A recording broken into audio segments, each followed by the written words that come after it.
On the way to the big one. I decided to come to the big one show. It's not a show we've been to before. And we were a bit showed out after the Northern Angling Show and Carp Swallow, which is so good. We just thought, no, we won't bother. But the kids wanted to come. The weather looked like it was going to be proper grim, so thought, well, give fishing a miss. We'll head to the big one. As it turns out, the weather's not too bad. Kids are whinging as per usual, aren't you? You whinging? A little bit. So we'll see what the big one's like. Got no expectations really, so it'll be interesting to see.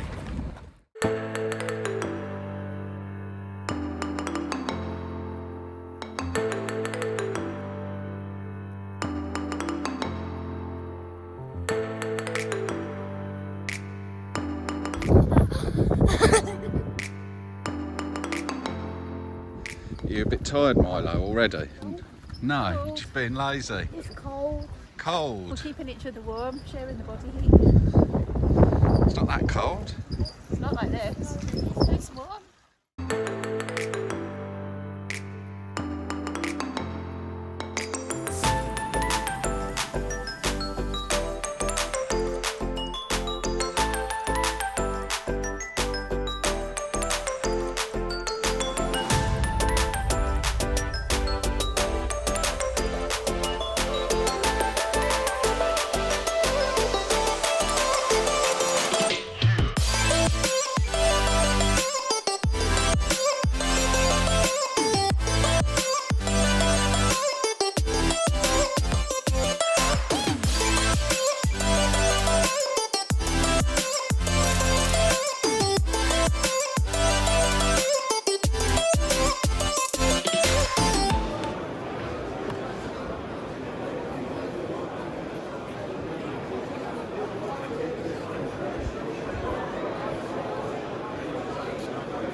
Yeah, and the picture you drew in the book for us, we auctioned it off and got £425 for guide dogs for the blind. Oh, that's nice to know.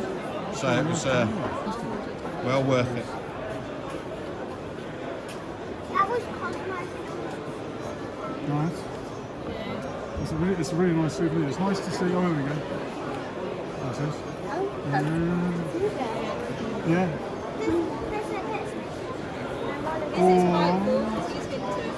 Let's go here, yeah. It's nice to see like real photos as well, as opposed to on the phone. You actually proper Yeah. prints. Well, this is, so that's Cosmo's 5th book and Milo's got 3, I think, now. Yeah. So it's good just to capture everything. Yeah. And it's a bit of motivation for them to actually go out and fish, because if they don't, they won't have any pictures for their book. Yeah. It'll be empty. Lovely. It's really good. Last year we raised, I think it was Cosmo, how much did we raise last year? 420. No, in total, across Lucy's Bowl. 26,000, I think it is. So we paid for 4 guide dogs, because it's about 10,000 per dog. So I think we got 4 last year and we're hoping to get to 10 very soon, like over the years that we've been doing it. Shall I put it here or something in support of Lucy's? Yeah, if you could, that would be brilliant.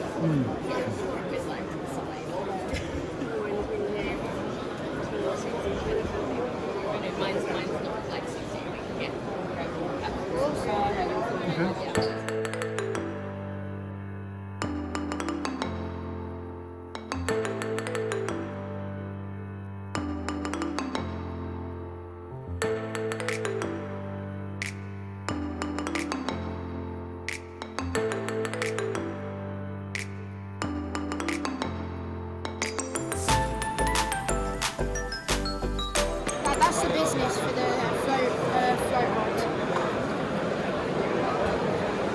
Really? Yes.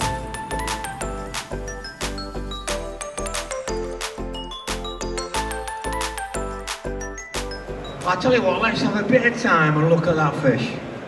Now, I don't buy all this, what a fantastic looking fish, but I tell you what, boys and girls, if there is a better fish than that, for looks, not a scale out of place, absolutely stunning carp was that one. And so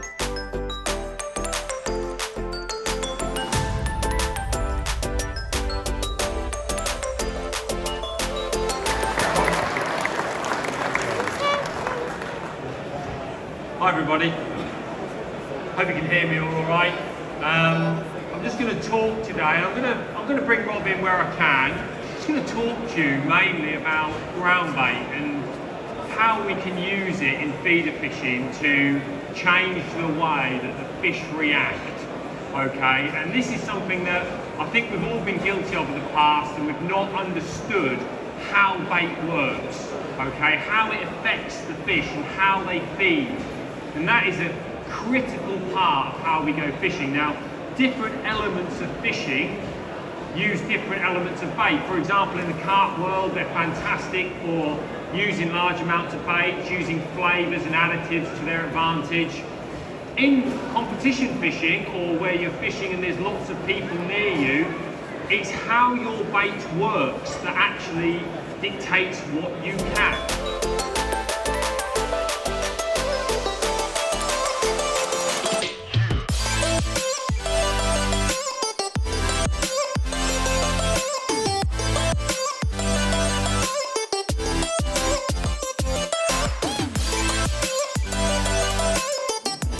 So maybe, you know, I'm getting on in years now, or starting to. Maybe the closer stuff I pick off. Is that because there's nothing that can eat you over here? You know, the Middle East, you can get yourself in a bit of trouble and have some adventures, can't you? But there's not that many things that can eat you here. No, probably not. But I think there's still a lot of interesting fish stories around. Yeah, I think what it was, I mean, in 1982 is when I first did a far-flung trip. I went to India in 1982, and then, yeah, I got a bit obsessed by jungles, so Congo, Amazon, and so I've overlooked some of the closer stuff. So that's still there for me, which I'm quite looking forward to sometime. There's a temptation, and that's relevant to ourselves in our own lives, isn't it? There's a temptation to go to somewhere far-flung because it's an adventure, but actually on your doorstep it can be brilliant. We'll talk fishing now as well, because on your doorstep you've got some great fishing, but you tend to go to the other side of the world to do it. Yeah, and it's like fishing as well, isn't it? You know, you're often casting to the horizon when the fish are under your feet. Catch lots of fish, and then sometimes we either want to compete against our mates, or we want to catch bigger fish. And then eventually you sort of go through that journey and you get to a satisfaction stage where it's more about where you are and who you're with, as opposed to just what you're at or what you're after. Yeah, very, very much. I'm sure a lot of people here understand that. It's not just the size of the fish that gives you the satisfaction. Sometimes you can catch a big fish and maybe you're not that satisfied, or you're not as satisfied as something smaller and interesting. For me, it's all about every fish is a story, and it's all the little things that are connected to the fish. And I think, yeah, often, you know, the harder you work, the more it's work.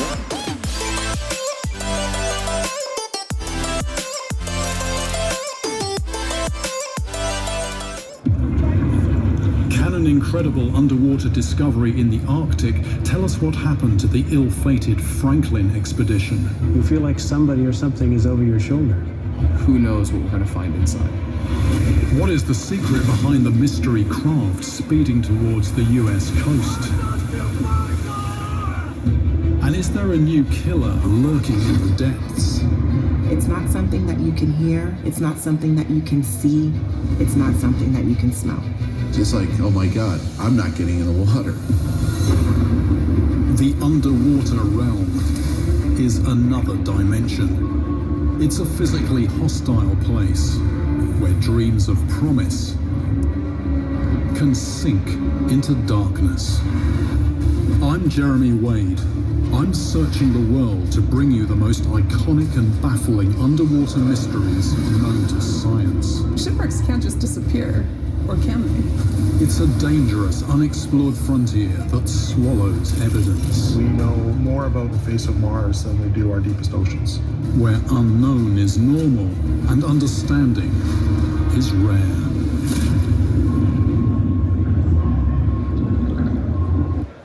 Look, it looks brilliant. You know, it's going to be really entertaining program. It's quite eerie. It's got an edge to it as well, isn't it? That. Yeah, it's you know, I just came in at the end of the programs to sort of you know, introduce them and all the rest of it, and there are some fascinating stories there. A lot of it is about, it's not just these different mysteries. It's about how recent scientific advances give us a little bit more understanding and insight into them. And the other thing I should say, so that was, you know, that's coming out soon. But in the meantime, I'm also, I've got a very busy year coming up this year. There are going to be more things in the pipeline, which are, they're not River Monsters programs, but they are, you know, they're a sort of a development of those. So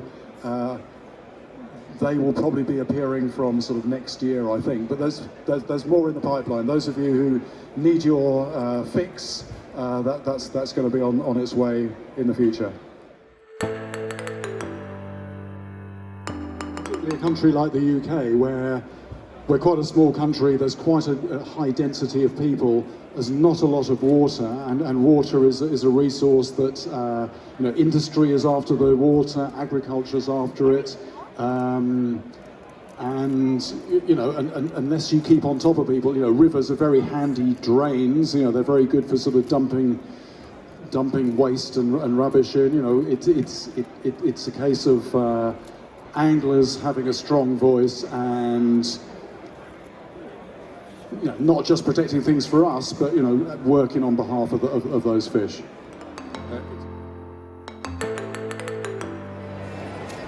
Hey, have a one?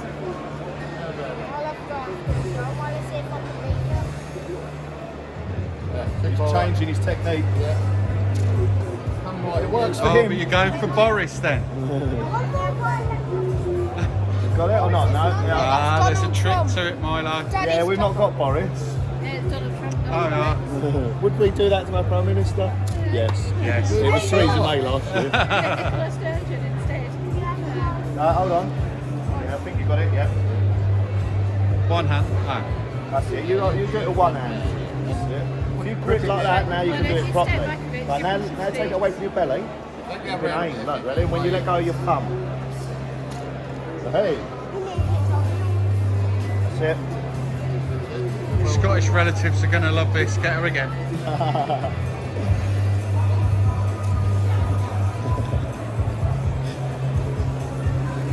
Yeah, that's it. Huh? What, you want to make it go even further? Sure. Milo.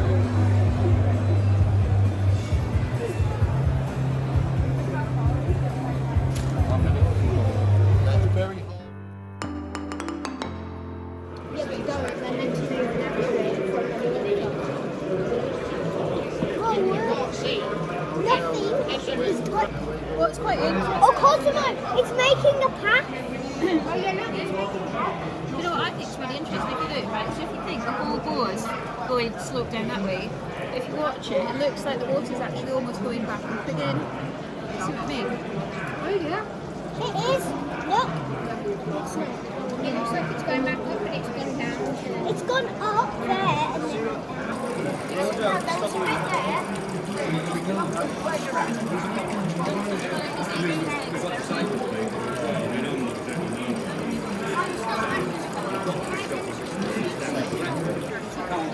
Milo, what are you looking at? It's an erosion experiment. It goes through there and then comes down.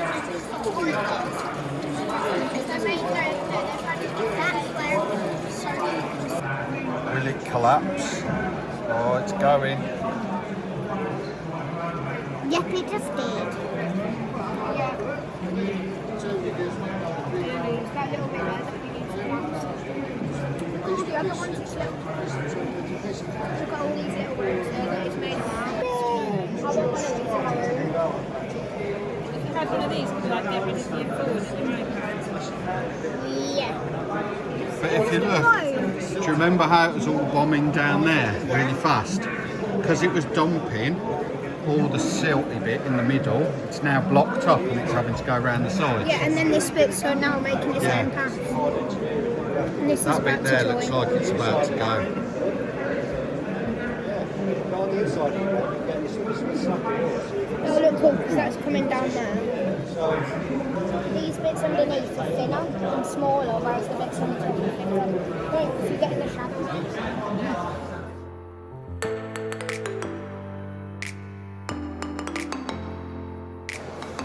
You can tell Villa are playing this afternoon. It's gone very quiet very quickly. What do you think of the big one then? Good. Why? Did you go again? Maybe. Who did you see? Quite a lot of people. Like who? Greg Ellis. Jeremy Wade, Matt Woods, Di Gribble, loads of people. And you got matching rucksacks now. What are you going to do with them? Take them to school. And on Thursday, when it's World Book Day, I'm going to go in as soldier because you've got to go in as a word. There's a word. Yeah, like you've got to have a word that's on you. Camo. Nah, soldier. You can go as camouflage. I want to go as soldier. Soldier. Because I got some soldier things in my backpack. Like what? A gun? Not a gun. A soldier vest, soldier rucksack, and a soldier t-shirt type thing Right. that I've got. Do you get any other good stuff? At home I do. Like, No, I mean on ya. No. Bought. Cosmo, what have you got that's good? I've got this and then I've got a Gore-Tex jacket. Gore-Tex jacket. Does that mean I can dip your head first in the lake and you'll be dry?